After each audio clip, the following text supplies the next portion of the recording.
And that's about it. Well, hi everyone. I'm so excited to share the wild adventure that was the Atlantic City Marathon with you. This race was full of unexpected twists, but it wasn't just about race day. The 72 hours leading up to it were an absolute roller coaster. From last-minute challenges to incredible moments with friends, including finally meeting some people in person that I'd only known online, it was an unforgettable experience. But before we dive into the race itself, let's rewind and take a look at the craziness that happened in the days before. Trust me, you won't want to miss this. I'm Susie, and this is I Run Things.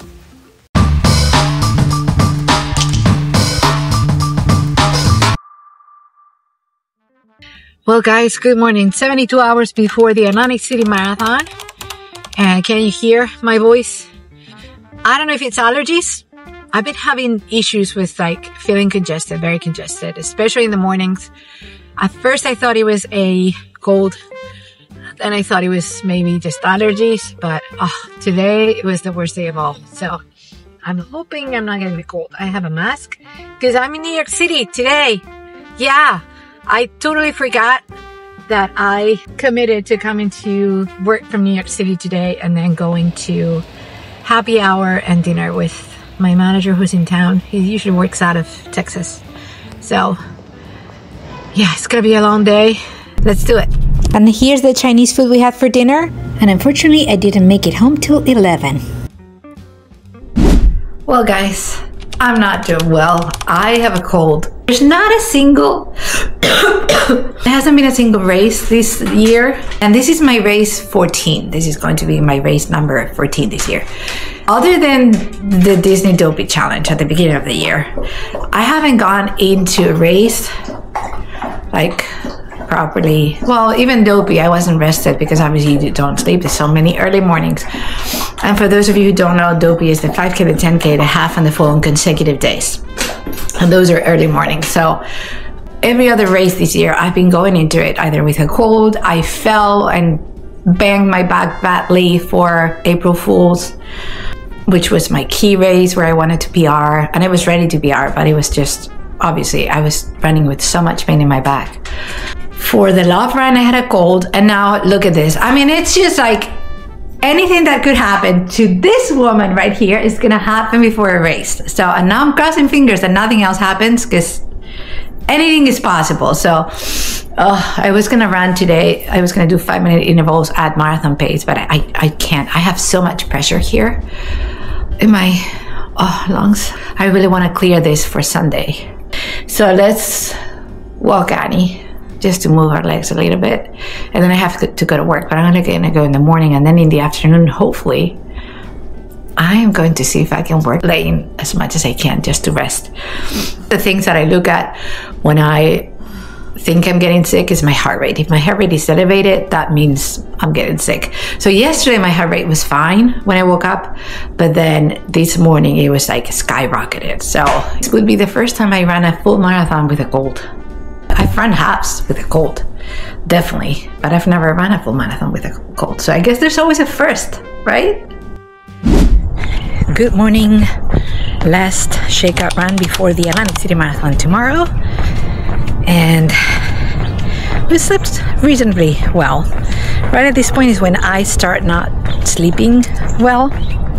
It is what it is. I carb loaded seriously yesterday, and I am bloated like you wouldn't believe. My carb loading has been right on point, guys.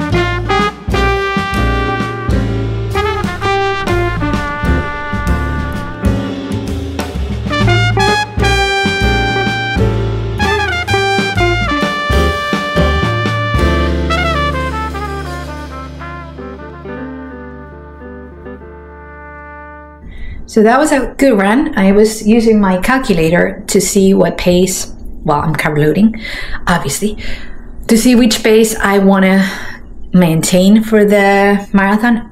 This is my goal, you guys. I'm committing to running the second half faster than the first half. So I'm gonna go out at 11-minute miles, and I want to cross the 13.1 the half marathon in a 2:24, 2:25. And then after that, if I can, I'm gonna pick up the pace a little bit so that I get to finish the second half faster. I've been running my marathon pace miles at like a 10:20, 10:25, so that would be like a 4:30, under 4:30. If I do everything at 11-minute miles, that would be 4:50. My PR is 4:45. So I hope I can get to do it, but if not, goal A is to have fun. Even if I suffer, which I'm sure I will suffer, but even if I suffer, I want to have fun, because you can suffer and be miserable, or you can suffer and have fun. So I choose option B. And then my second goal B, is to finish to PR, finish under 4:45. So, and then my goal C would be to finish in under 4 hours 30. That would be amazing. Amazing. Always, I have to stop at the ATM, and I also have to return my old phone, so I have to stop at Verizon. Okay, and we are on our way. I have water on me. I don't have electrolytes, because last time when I ran Wine Glass Marathon, I overdid the electrolytes. So yeah, I don't want to overdo this time. So I had electrolytes this morning, but I'm not going to have electrolytes again until tomorrow morning.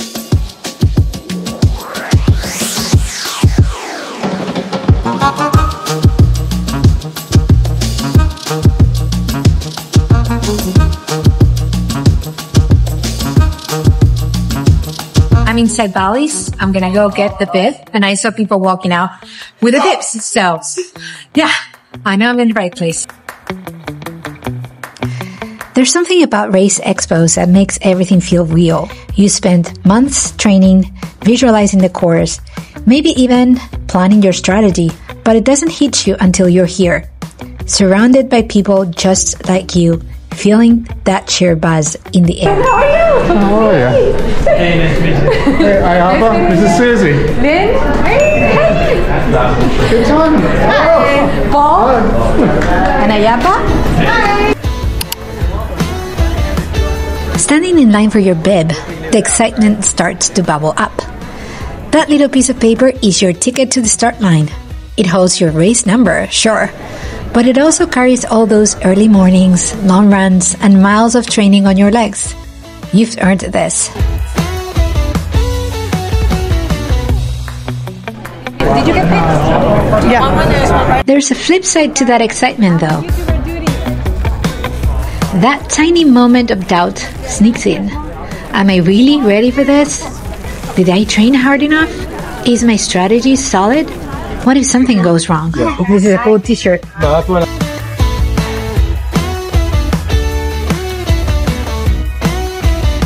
Before every race, there's a ritual that doesn't involve miles or pace charts. It's about connecting, sharing a moment with the people who get it, the ones who know exactly what's going through your mind, because they're feeling it too.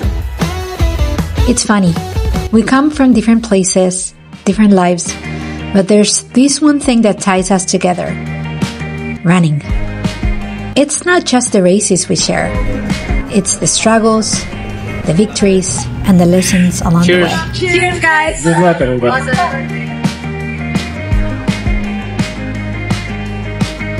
Okay, so we are going home. Have everything I need, nothing I don't. And yeah, I should be home at 7:40, which is great. Right in time for dinner and then bed.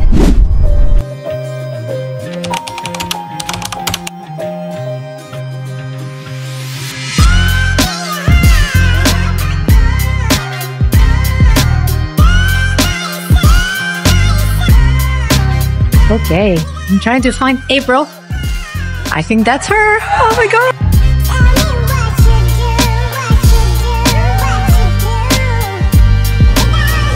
It's race morning, and no matter how many times I've done this, the nerves are always there. It starts with a quiet hum, then builds into something I can't ignore. But that's how it's supposed to feel, right? The nerves mean you care. The other thing is kind of cool. There's something about this morning, though.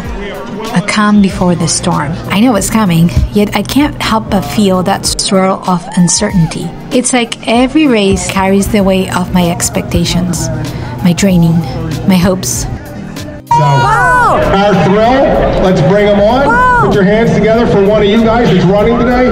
Michael, Mike is all yours. Yeah, like right on the starting line today, huh? Yeah. How are we feeling? Oh, say, can you see by the dawn's early light? Okay. Way at the end. After twilight's last You too. Have a great race. Look around at the start line and you'll see it. Everyone's got their own goals. Some are here to win, to set records, or break personal bests. Others are here to finish, to prove to themselves that they can. We're all running the same course, but for entirely different reasons. For some, it's about the time. Every second matters. For others, it's about survival, pushing through the pain to simply cross the finish line.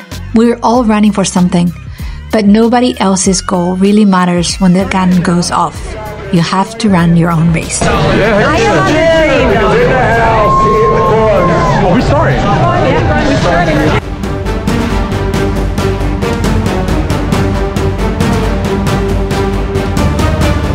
Once that starting gun goes off, everything changes. The nerves are still there, but they turn into fuel. The race becomes about the miles ahead. You stop worrying about everyone else's goals because now it's just you and yours. Whether you're aiming for a PR, hoping to simply finish, or proving something to yourself, you can't predict the race, but you can control how you respond. The nerves don't go away. They never do. You just learn to run with them.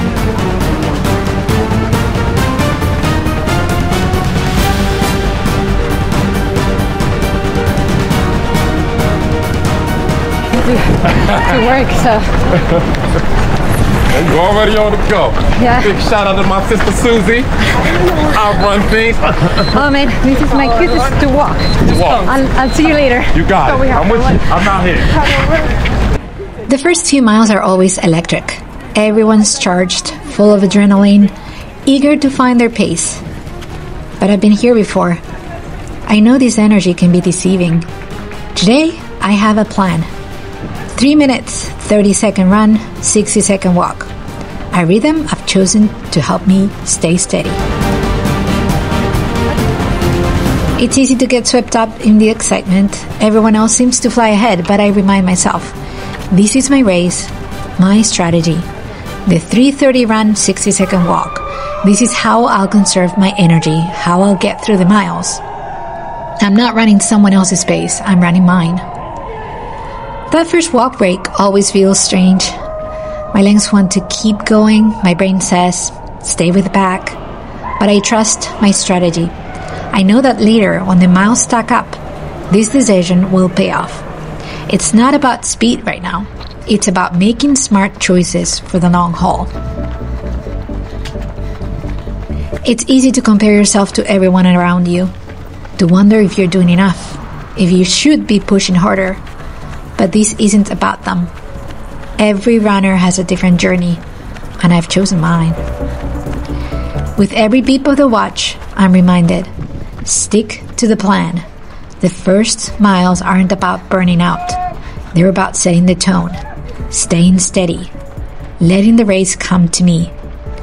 And I know as I get deeper into the course, this rhythm will be my secret weapon.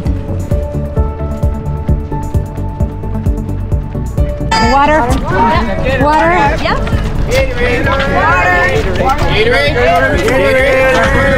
Fresh forgot Gatorade.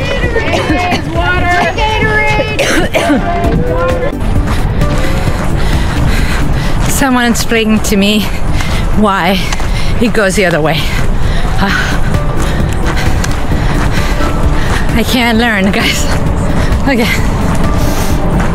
We're doing well.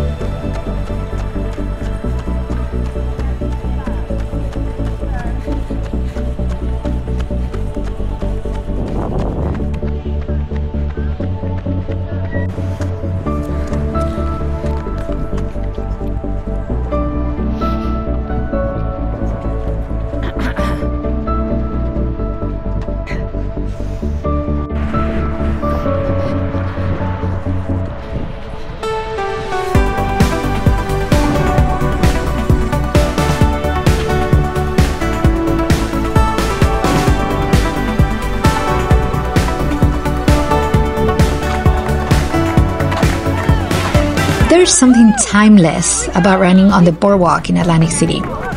It's more than just a surface under my feet. It's a rhythm, a connection to the shore, the salt in the air, and the endless horizon. Each step feels familiar, yet different every time. We just passed mile 8 and it's 1:30. A little bit under. On one side, the ocean stretches out, reminding me that the world is bigger than this race. On the other side, the city hums with life, towering casinos and shops watching over me. It's like running between two worlds. The wooden planks beneath my feet, they have their own personality. There's a give and take with each step, not like the solid asphalt or concrete I'm used to. It's softer, more forgiving, almost like it's alive, matching my energy. There's a freedom to running the boardwalk. The miles slip by differently here. Maybe it's the view, the openness, or the endless horizon. Or maybe it's just the way the boardwalk feels beneath me.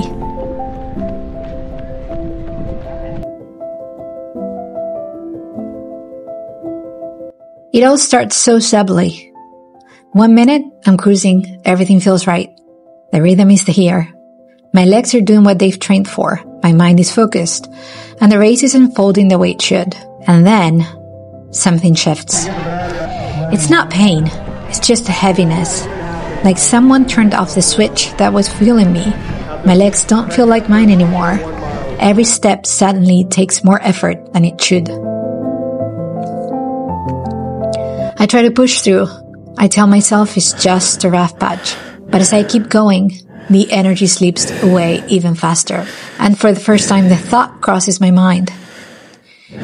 Maybe I won't finish. I look at the road ahead, at the miles still to go, and I realize I'm empty. So, I was already turning around when I saw Bruce. And he said, come with me. I'm doing 12:30. And I was like, okay, I'll try, but I can't, guys. I keep seeing sparkles in my eyes. I don't know if it's hypoglycemia.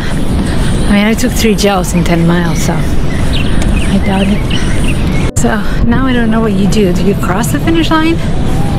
I mean, it's a DNF, so even if I cross the finish, I'm gonna DNF, but I feel like I shouldn't cross the finish, right? That wouldn't be nice to cross the finish when I didn't finish. I guess, you know, like once she got involved, like she couldn't do what she wanted to do. Oh man. Go, go, go, go! That's first female. Wow, she's flying. See, I want to be her. But God gave me this body. Oh man. I just saw April. She's gonna turn around and catch up with me, hopefully soon. Because I'm not doing well, guys. You know you're not doing well when the horizon is not straight, it's like shaky. Man, I haven't seen Paul or Ayapa either. And I should have seen them already, given the time. At least Paul.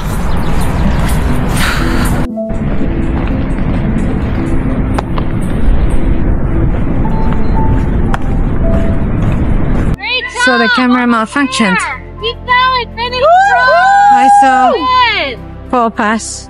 He didn't see me. Almost there, keep going. I think he's gonna finish in like 3 hours something. But we'll see. I see the finish line. And I don't know if my camera sees this, but April texted me that she was dizzy too, so she wasn't running, she was walking as well. So I'm gonna get to the finish before she does.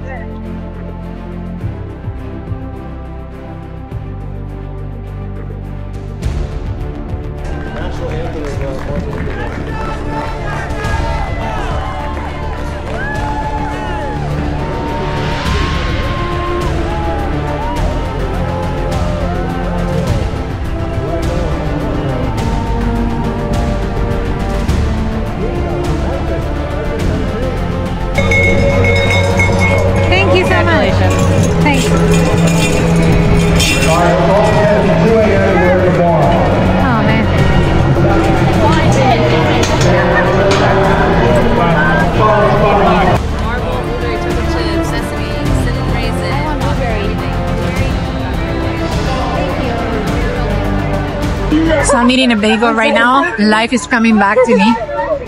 I stopped at the medical tent and I asked them if they could check my sugar and blood pressure. They could not check my sugar, but they could check my blood pressure. My blood pressure was fine. So it was not my blood pressure, but even when I was walking, I had to keep my head steady because if I was moving my head, I would lose balance.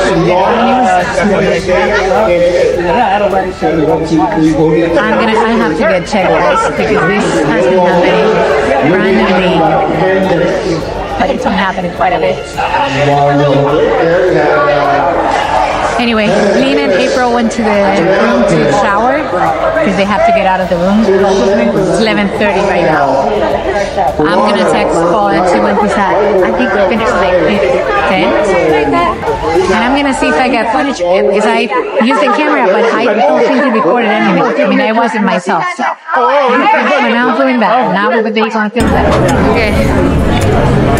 I am walking towards Lynn and April. They went upstairs to take a shower. So I'm gonna walk towards them.